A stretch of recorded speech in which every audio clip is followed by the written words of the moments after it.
Alex Eala just refused a $500 million deal, and the entire WTA cannot process what it witnessed.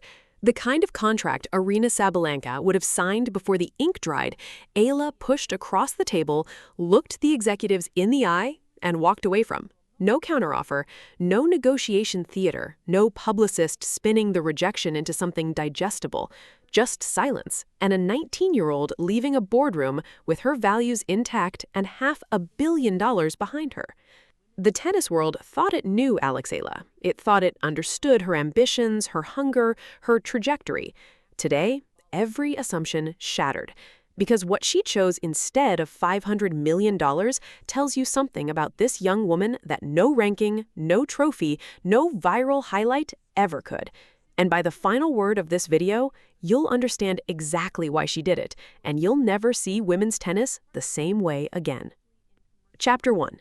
The player who broke every rule. Eala's rise beyond rankings. There are athletes who climb the summit, and then there are athletes who redefine where the summit sits. Alexandra Eala, born in Manila, forged in junior Grand Slams, sharpened at the Rafael Nadal Academy in Mallorca, belongs to the second category. Not because her ranking demanded it, not because any scout circled her name on a spreadsheet, but because of what happened in Miami in the spring of 2025, inside a stadium that had never before witnessed anything remotely like it. She arrived at the WTA 1000 Miami Open as a wildcard, ranked number 140th in the world, unknown to the global casual audience, familiar only to the devoted Filipino diaspora communities scattered across continents, gathering in living rooms at unreasonable hours, pressing their faces towards phone screens and laptop monitors to track a player who had spent years grinding through ITF Challenger events and WTA 125 draws, accumulating points one grueling match at a time. And then Miami happened.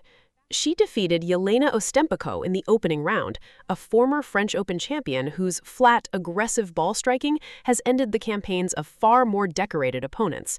Impressive. Noted.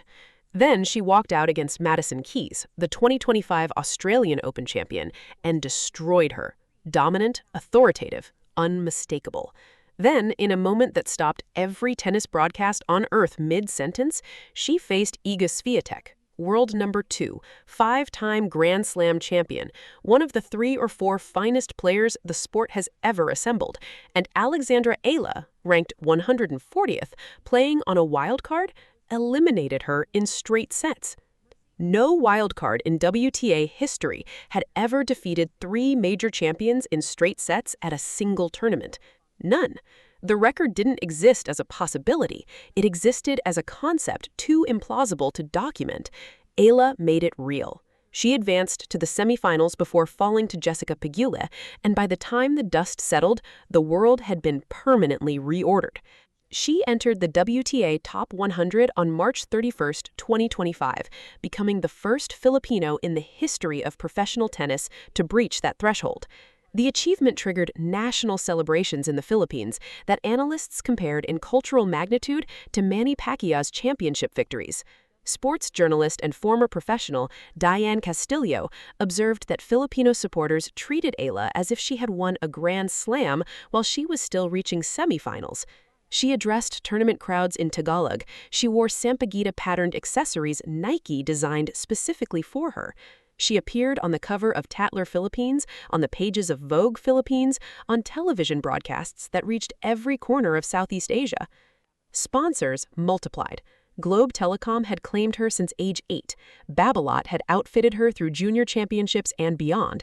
Nike had signed her in 2019 and progressively deepened her relationship through limited edition apparel, custom accessories, and an artist-designed shirt that sold out globally within hours of release. BPI, the Bank of the Philippine Islands, featured her in campaigns centered on discipline and financial wisdom. In July 2025, Locally Juice welcomed her as brand ambassador. By February 2026, Milo had added its name to the roster.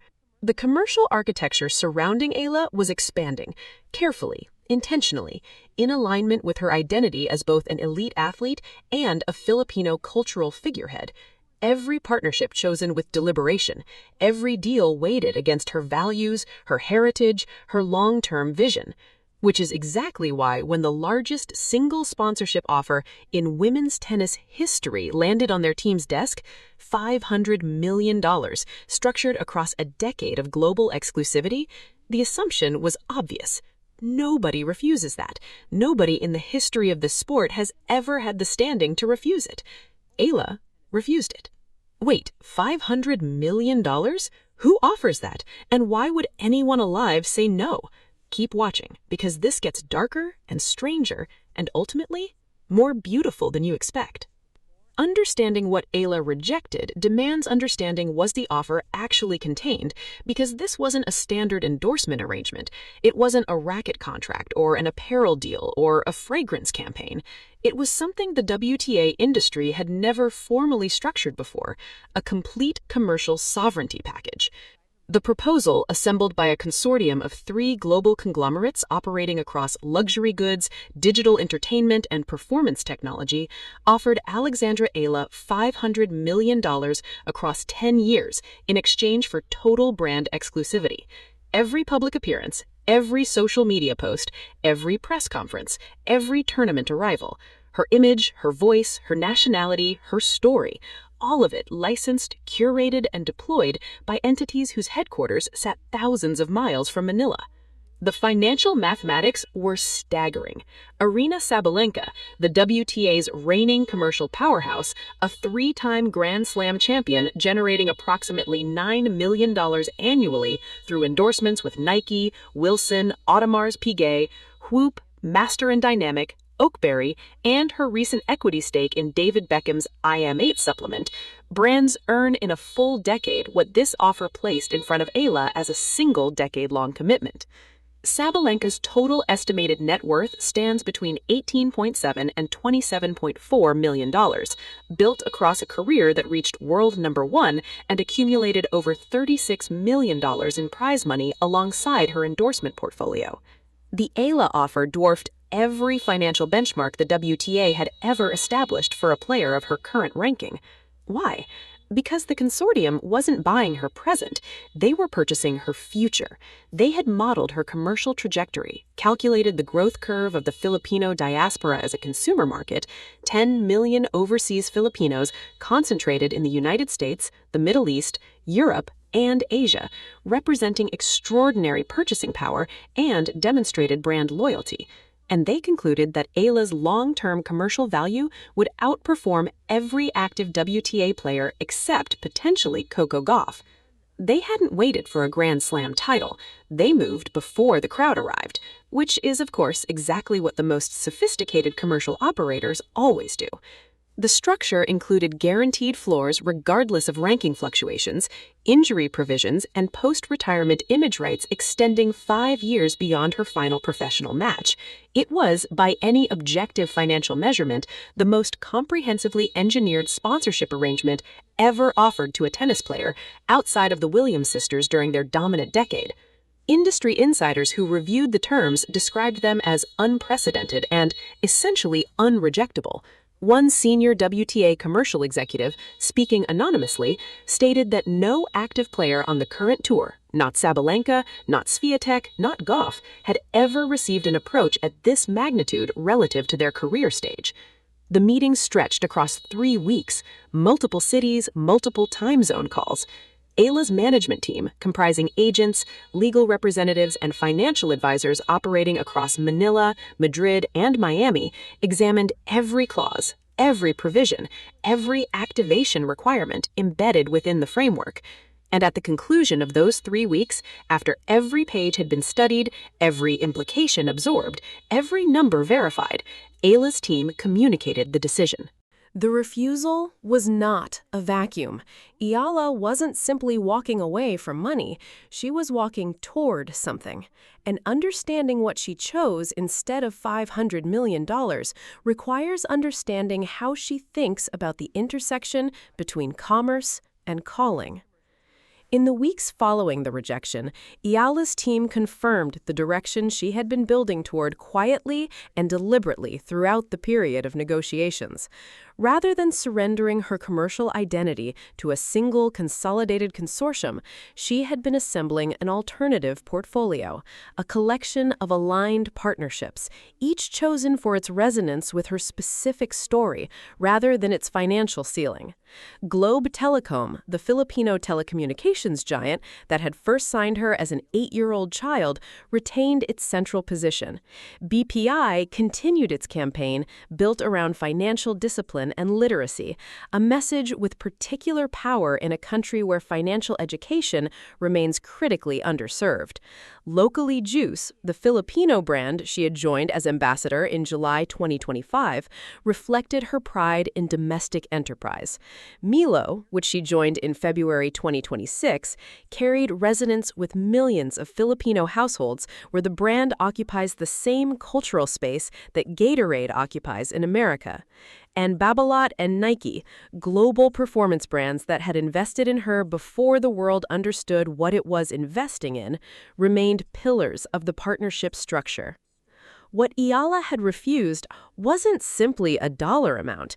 She had refused the architectural transformation of herself from a Filipino athlete with authentic commercial relationships into a globally licensed product whose Filipino identity would become a marketing asset owned and deployed by entities outside her control. She had looked at $500 million and recognized with disorienting clarity that accepting it would have made her wealthier and less herself simultaneously. Industry observers who had initially reacted to the rejection with disbelief began within weeks of learning the full context to process it differently. An athlete who understood the difference between being commercially successful and being commercially consumed. That distinction, in a sport increasingly shaped by aggregated brand deals and consolidated sponsorship structures, was genuinely rare. One former tennis player turned commentator observed, "The greatest athletes understand that their identity is the asset, not their ranking, not their trophy count, their identity. The moment you sell control of your identity, even for $500 million, you've traded the source of your power for a representation of it." Eala herself, in the careful, measured way she has always addressed complex subjects, offered a glimpse of her reasoning in a post-negotiation conversation with a Filipino journalist. "I want to inspire people to pick up a racket, to watch more tennis, watch more women's tennis. I want that to be real. I want people to feel that I'm still the person they've been watching since Miami, not a version of that person that someone else decided was more marketable." Those words were not designed for publication. They reached the public through secondary channels, but they circulated with the velocity of something that had been waiting to be heard. Because millions of people, not just Filipinos, not just tennis followers, but anyone who had ever been offered a transaction that required them to become something other than themselves, recognized what she was describing. The feeling of a test passed. Not easily, not without cost, but passed. And now, the chapter that answers the question this entire story has been building toward. What does this mean for the future? What does Alex Eala become after a decision like this one? Sport tends to remember two categories of athletes, those who won and those who changed something. The categories occasionally overlap. Muhammad Ali won. He also changed something. Billie Jean King won. She changed something far larger than a tennis match. Serena Williams won more than any woman in the Open era. She also transformed what the entire world understood about a black woman's right to authority, power, and grace under scrutiny. Alex Eala has not yet won a Grand Slam. She is 20 years old. She has a career high ranking in the top 50. She has one WTA 125 title to her name, the 2025 Guadalajara Open, where she defeated Paula Udvari to become the first Filipino to claim that milestone.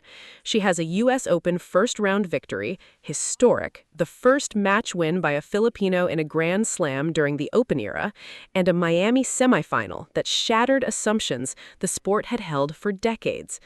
By conventional metrics, her career is a magnificent opening chapter, substantial, significant, extraordinary in its trajectory, but early.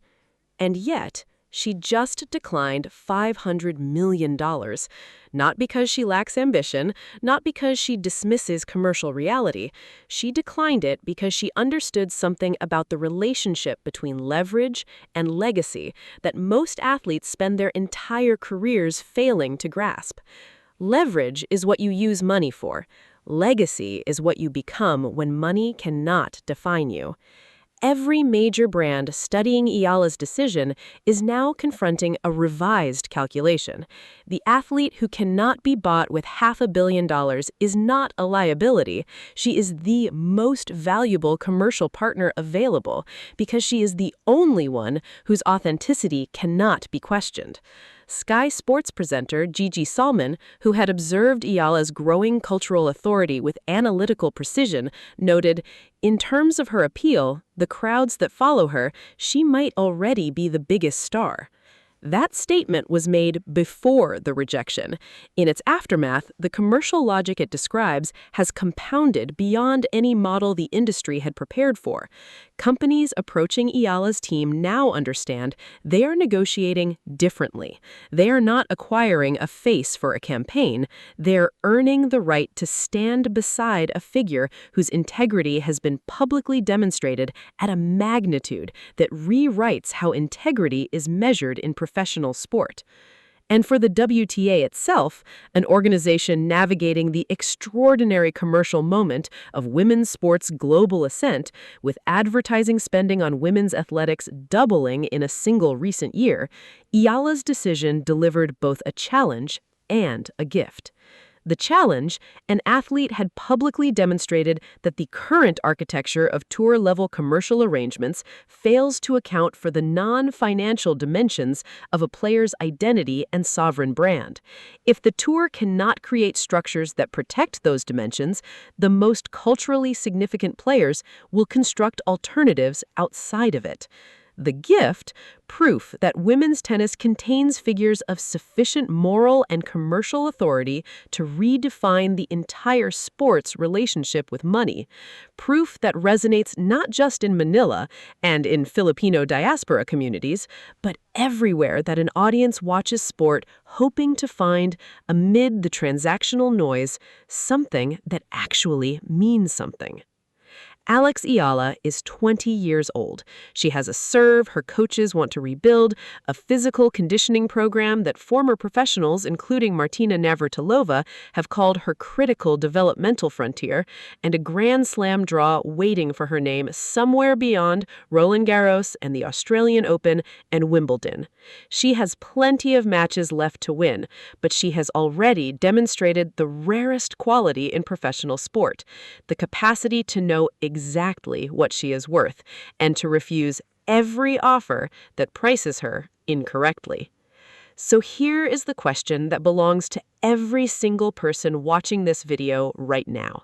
The question worth arguing about in the comments. The question that outlasts the headlines and the hashtags and the hot takes. In a world where everything has a price, what does it tell us about sport, about ambition, about what we actually value, when the most coveted young athlete alive looks at $500 million and decides she is worth something that doesn't have a number?